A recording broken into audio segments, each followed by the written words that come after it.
সরকার বিরোধী বিক্ষোভে উত্তাল ইরান। দেশটির প্রধান শহর তেহরান থেকে শুরু করে দেশের বিভিন্ন প্রান্তে ছড়িয়ে পড়েছে ক্ষোভ আর প্রতিবাদের আগুন।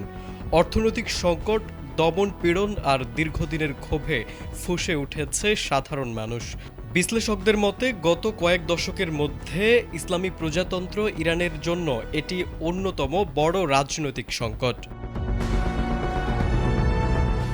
এই চলমান বিক্ষোভে ভয়াবহ প্রাণহানির খবর সামনে এসেছে। যুক্তরাষ্ট্রের প্রভাবশালী সাময়িকী টাইম ম্যাগাজিন জানিয়েছে, শুধুমাত্র তেহরানেই এক রাতে ২০০ জনের বেশি বিক্ষোভকারী নিহত হয়েছেন। যদিও এই তথ্য স্বাধীনভাবে যাচাই করা সম্ভব হয়নি, তবে এমন দাবি পরিস্থিতির ভয়াবহতাকে তুলে ধরছে।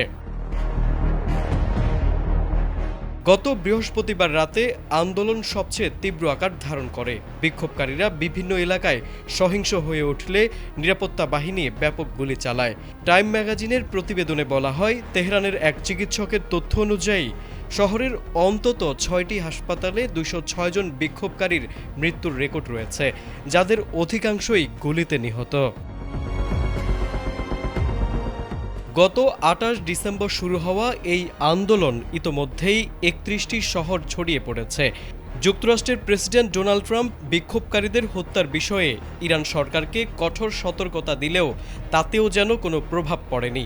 প্রশ্ন উঠছে, এই রক্তক্ষয়ী দমনপীড়নের মাঝেই কি ইতিহাসের এক নতুন অধ্যায়ের দিকে এগিয়ে যাচ্ছে ইরান? তবে কি এবার পতন ঘটবে খামেনির? তারেক আজিজ, এটিএন বাংলা।